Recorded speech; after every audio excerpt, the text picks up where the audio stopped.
Halo teman-teman semua, selamat datang kembali di Kodora. Masih di series OP Python bersama kalinya Dwi Putra. Di video kelima kali ini kita akan membahas tentang perulangan. Kita langsung masuk ke pembahasan. Kita mulai dulu dari konsep dasarnya. Perulangan atau looping ini akan kita gunakan ketika kita ingin menjalankan sebuah blok kode berkali-kali. Nah, ada beberapa jenis dari perulangan yang umum. Yang pertama ada for loop. For loop ini akan digunakan untuk mengulang berdasarkan urutan atau koleksi seperti list atau range angka. Lalu ada while loop, digunakan saat kita ingin mengulang selama kondisi tertentu masih terpenuhi. Namun di Python, kita tidak mempunyai do while secara langsung, tapi kita bisa meniru perilakunya dengan kombinasi while loop. Kita akan mencoba mengilustrasikan bagaimana perulangan ini terjadi. Bayangin kamu ingin mencetak angka 1-10. Tanpa perulangan, kamu harus menulis print 10 kali. Tapi dengan perulangan, cukup satu blok kode saja dan program akan otomatis mengulang. Karena pembahasan materi sudah selesai, kita masuk ke sesi live code. Oke teman-teman, kita masuk di sesi coding, di mana sesi coding ini akan mencoba mengimplementasikan perulangan yang sudah kita pelajari di pembahasan tadi. Di sini kita akan mencoba perulangan for. Di sini kita bisa membuat perulangan for dengan langsung menuliskan tanpa perlu memberikan kurung atau parameter yang dibuat pada bahasa pemrograman yang lain. Di sini bisa langsung range. Misalnya di sini kita ingin menampilkan angka 1 sampai 5. Di sini kita bisa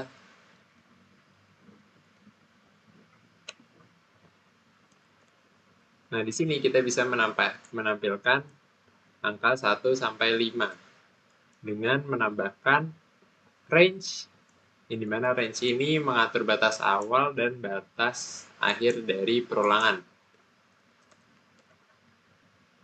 Selanjutnya kita punya while, yang dimana while ini akan berjalan sesuai kondisi. Misalnya di sini saya mempunyai variabel angka.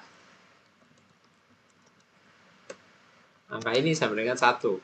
Nah, terus jika saya ingin membuat logika yang sama dengan ketika saya membuat perulangan for, kita bisa menuliskan while angka kurang dari sama dengan 5, maka print angka.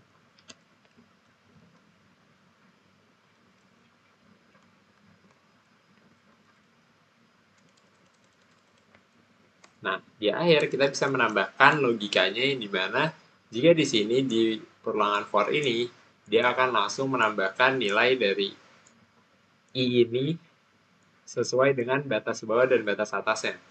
Dan jika di while, kita bisa menambahkan operator penugasan seperti ini.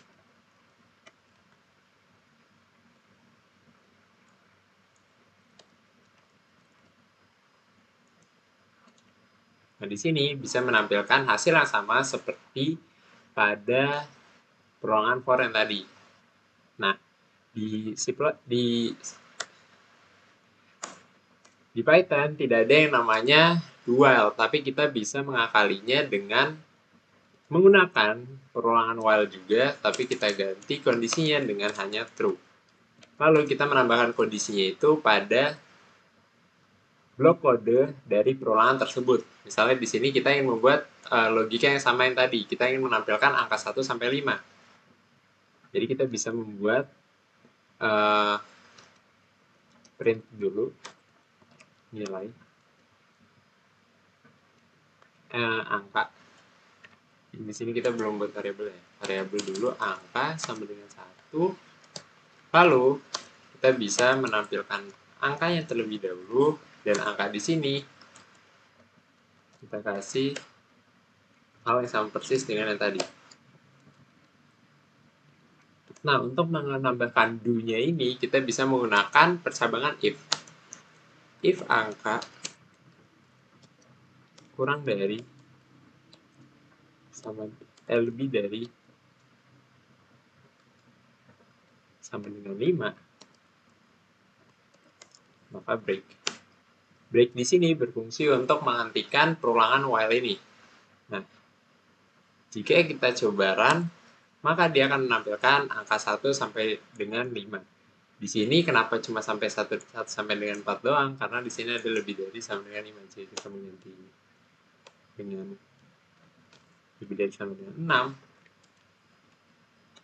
Maka dia menampilkan sampai dengan 5. Karena di sini perbedaannya dengan while yang ada di atas while yang biasa tanpa percabangan, dia mengecek kondisi melalui parameter yang ada di perulangan while-nya. Sedangkan di sini parameternya kita pindah ke dalam blok kodenya.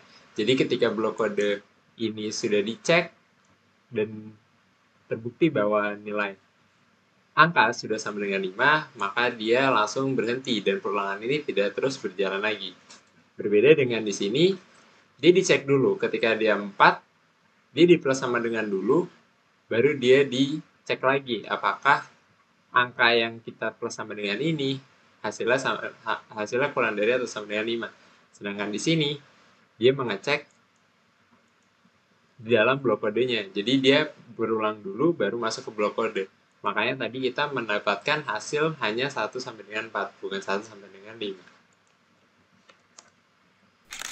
Oke, sekian untuk video kelima. Sekarang kalian sudah mengetahui bahwa perulangan itu penting sekali digunakan agar kode kalian lebih efisien dan rapi. Di video selanjutnya, kita akan membahas terkait tipe data kolektif atau tipe data lanjutan. So, stay tune dan tetap semangat ngoding. Sampai jumpa di video selanjutnya.